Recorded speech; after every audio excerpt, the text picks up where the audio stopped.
There was a woman here at the shrine not too long ago who came and prayed and was using her rosary, and she left. Pretty normal for a day here. And then she frantically called a day or two later, "Where is my rosary? Have you found my rosary? Have you found my rosary?" The friar who answered the phone was like, "We'll look around." Within 5 minutes, the yard guy who comes and cuts the grass knocks on the door and says, "Hey, I found this rosary out in the yard." And come to find out, it was this woman's beloved rosary from 50 years ago at her first communion, and all of her important prayers in her life have been prayed on that rosary, so it would have been tragic for her to lose it. But I don't think St. Anthony is going to let that happen. So many people have had their prayers answered through his intercession that they go to him in great numbers. It just amazes me. If you would ask who St. Anthony is to people, that's what they would probably say, the finder of things. The story you usually hear of why people go to St. Anthony, especially for lost things, is that someone actually stole the prayer book that you use for the prayers of the Divine Office. And it was returned eventually. And they say that it was that experience that got people to look towards St. Anthony as a person to go to when you were praying for lost things. I think the saints make God's love visible to us. It's just easier because they were a human being that we can relate to. He only lived a short life, but during that short life, he had many different experiences, and they were not what he intended. He started off a very scholarly life as an Augustinian. He sees some friars, brothers of St. Francis, coming by, and he sees their fervor and their faith, and he wants what they've got. We do that all the time in our life. We see somebody, we want to emulate them, we want to follow their example. He listened to that and found his way to Italy to see the man at the middle of the whole thing. And he personally encounters Francis of Assisi. And I think in today's world, it was a bit like Google starting up, Facebook starting up. There's this charismatic figure at the middle, there's this great idea in the heart of it, and people flock to it because it's going to recreate the world, it's going to change things. He ended up then being asked by Francis himself to teach the young friars. And he changed his way of life and became the St. Anthony, the Franciscan that we know now. People were amazed at his ability to preach. He is a quintessential human. He sees something that's more than himself. He chases after it and chooses it. You know, people have such incredible devotion to St. Anthony. I see it more and more, you know, the longer I'm with the Franciscans. It starts generations before. I mean, there are men that say, my father was Anthony, I'm Anthony, my son is Anthony, my grandson is Anthony. They just really have just an incredible devotion to St. Anthony.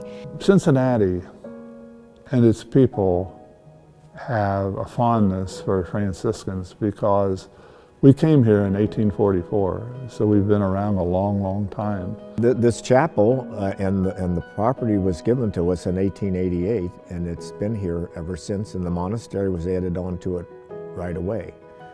And it was because the people that donated it wanted this to be a place where young men are trained in the Franciscan order. And it has been that way since they built it. The shrine, St. Anthony's Shrine, means to me home. It's where I live, it's where I pray, it's where I eat, it's where I'm in fraternity with the brothers who are in the order with me. Up on this hill, secluded from the busy street below, it offers people a time to stop and collect themselves. I'm the kind of person that basically does 100 things at a time. And when I come to the shrine, I feel a sense of calm, peace. It takes me back to what's really important, and I can just sit here. I feel the presence of God when I'm here. I keep coming because it's my holy place. You can come to 24/7. I've come here during the day to pray. I've brought the kids in a stroller. I've come at 2 o'clock in the morning because I can light a candle in the outside shrine. I think the first reason why they come is their faith and their trust in God. And they come here to pray, They find it a quiet place in this busy city. I think the St. Anthony Shrine here is a hidden gem in Cincinnati. And if you haven't been here and St. Anthony has done you a favor in the past and you'd like to pay a devotional visit to the shrine here, I think you'd be well served, and I think it would be important to come during times when we already have a liturgy planned, morning mass, Tuesdays where the devotion's in the afternoon or in the evening, to see it alive. And then it would do well to come back at a really quiet time to see it in a different mode. And so having a balance of those two experiences, I think you'll see kind of the variety that this space can offer you. We receive online about 12,000 prayer requests per month. And people are praying for those all over the world. And they truly become part of our Franciscan family. You can go online and enter a prayer request. You can have a candle lit, you can have a mass offered. And every Monday from downtown, Colleen calls and tells me how many candles to light that came in through the mail or through the internet. And then I light those on Monday usually. And then during the week, I constantly go out there and fill it up, take the dead ones out and put new ones in. The friars here pray morning prayer and evening prayer together, early in the morning, later in the afternoon, as well as have Mass every day together. Tuesdays are the popular day. That has become a special day to honor St. Anthony. Before the Feast of St. Anthony in June, 9 weeks before that, we have a novena to St. Anthony. It's the Solemn Novena. And it's really neat to be surrounded by people that are really loyal St. Anthony followers. Once you experience the shrine and the community of people that make the novena, you see year after year, so it's just a real welcoming community. I would invite people to come walk the grounds, go out to the grotto, light a candle, just come in and pray. Feel the presence of God right here. If you're watching this, I would encourage you to pray to St. Anthony, especially if you've lost anything. You may not find it today or tomorrow, but you will find it. Even if you're looking for answers for healing or for any intention, it will be answered in time.